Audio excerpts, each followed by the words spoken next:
তো করে ও প্রণামটা অর্ধেক সিএম এমনি কিছু করেছে লেয়া যাচ্ছে না সিএম এবার নিয়ে যান পুরো মর্নিংয়ের আশীর্বাদ ভালো চলছে না দুজন মিলে করি গুরু মহারাজ কি জয়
আজকে চিকিৎসক আপনাকে স্বামীজিকেও বাঁচিয়ে দিয়েছে 10 বছর আগে 12 বছর ধরে এই কাজ করছেন এখানে বহু মানুষের করেছেন আর মনে হচ্ছে এখন রোবোটিক সার্জারি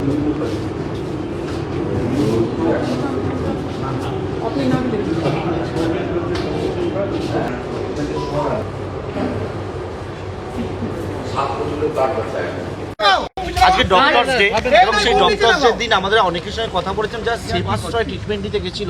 তারা বলছে তাদের অনেকের ক্ষতি হয়ে গেছে এবং কি অভিযোগও হলো অভিযোগ এসছে দেখবে পুলিশ প্রশাসন আছে দাদা আজকে এই যে নিরোজনের যে উদ্বোধন হলো সাধারণ মানুষ বা গরিব মানুষ কিভাবে সেবা পেতে পাচ্ছে তো সেবা ভারসেবা এসেও তারা কিভাবে যোগাচার্য ঠাকুর প্রণমানন্দজির এটাই পথ ছিল সেবা দান করা আর এরা কমার্শিয়াল অ্যাঙ্গেলে করে না আর কাছে যে বিদ্যাসাগর হসপিটাল আছে পরিষেবা একেবারেই নেই সেক্ষেত্রে বিদ্যাসাগর হসপিটাল নিয়ে কি কিছু চিন্তা ভাবনা করা সব হসপিটাল নিয়ে চিন্তা ভাবনা করছে আমাদের স্বাস্থ্যমন্ত্রী স্বাস্থ্য রাজ্যমন্ত্রী আমরা সবাই একসঙ্গে কাজ করছি এবং আমাদের পশ্চিমবঙ্গে এনএইচএম এর কাজ ছিল হয়নি গত 3 বছর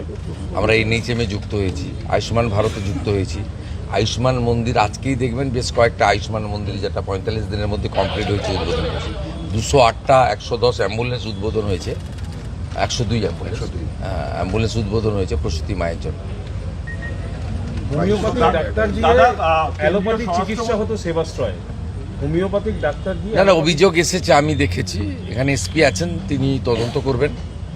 এবং জেলা শাসক বা স্বাস্থ্য দপ্তরের যা হেল্প নেওয়ার পুলিশ নেবে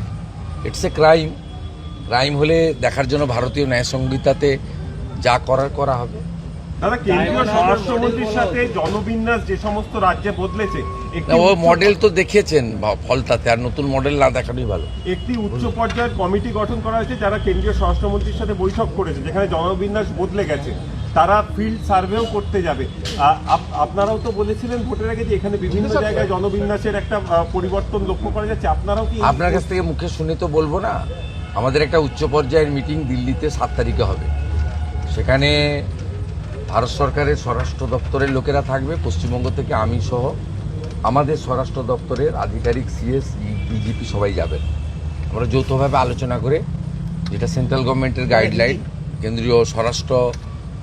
মন্ত্রী মহোদয়ের যে গাইডলাইন বা তার যে মার্গদর্শন তাতে আমরা কাজ করব একসঙ্গে কাজ করব এবং প্রথম ধাপে আমরা অনেকগুলো কাজ করেছি এই 45-50 দিনে 100 হচ্ছে বিএসএফকে জমি হস্তান্তর করা দ্বিতীয় হচ্ছে 12টি জায়গায় হোল্ডিং স্টেশন তৈরি করা এবং প্রায় 5-10 হাজারের কাছাকাছি মানুষকে আমরা ডিপোর্ট করতে পেরেছি যারা অবৈধ অনুপ্রবেশকারী এখনও 1000-1500 মানুষ আমাদের বিভিন্ন হোল্ডিং স্টেশনে রয়েছে বর্ডারের থানাগুলি বিএসএফের সঙ্গে যৌথভাবে সম্পর্ক রেখে তারা যারা অবৈধ অনুপ্রবেশকারী বা ভারতীয় নয় তাদেরকে হোল্ডিং স্টেশনে আনছে এবং তাদেরকে কথা বলে প্রোটোকল মেনে পররাষ্ট্রনীতি যা তার যে গাইডলাইন আছে মেনে থ্রু বিএসএফ হ্যান্ডওভারও হচ্ছে। আমি যেটা সরকারে আসার পরে করতে পেরেছি, আগের সরকারের সঙ্গে সিপিএম বা তৃণমূলের সরকারের সঙ্গে যেটা তফাৎ, সেটা হচ্ছে আগের সরকার এই বাংলাদেশি অবৈধ অনুপ্রবেশকারী মানে যারা সিএ এর আওতায় পড়ছেন না তাদেরকে ধরে জেলে পাঠাতেন এবং তারা আমাদের ভাত খেতেন, আমাদের কাপড় পরতেন, আমাদের ওষুধ নিতেন। আমি এসে সেটাকে তুলে দিয়েছি, আমরা তুলছি, হোল্ডিং স্টেশনে রাখছি 1 দিন 2 দিন 3 দিন, তারপরে আমরা সরাসরি ডিপোর্ট করছি। এবং মূলত ভোটার লিস্টে ডিটেক্ট আর ডিলিট যারা হয়ে গেছে, এবারে তৃতীয় যে অংশটা বাকি আছে ডিপোর্ট, সেই কাজটা চলছে। এই কাজটা খুব দ্রুতর সঙ্গে চলছে, দুটো কাজ একসঙ্গে চলছে, ডিপোর্টের কাজও চলছে আর বর্ডারে বিএসএফকে ল্যান্ড হ্যান্ডওভারের কাজ চলছে। কারণ এটা শুধু পশ্চিমবঙ্গের সীমান্ত সুরক্ষার প্রশ্ন নয়, জাতীয় সুরক্ষার প্রশ্ন রয়েছে। আর এই জনবিন্যাস বদলে যাওয়ার যে বিষয়টা এর সঙ্গে যুক্ত, 1 আগস্ট থেকে সেন্সাস শুরু হচ্ছে এবং এই সেন্সাসের ফল পাবেন 27 সালের 28 ফেব্রুয়ারি মধ্যরাতে। এই সেন্সাসের চিত্রটা এসে গেলে আরও বেশি করে আগামী দিনে লং টার্মে পশ্চিমবঙ্গের এই ডেমোগ্রাফি চেঞ্জ নিয়ে আমরা অনেকগুলো ফ্রুটফুট অ্যাকশান নিতে পারবো ভারত সরকার এবং স্বরাষ্ট্র দপ্তরের গাইডলাইন মেনে। दादा हिंदी में दादा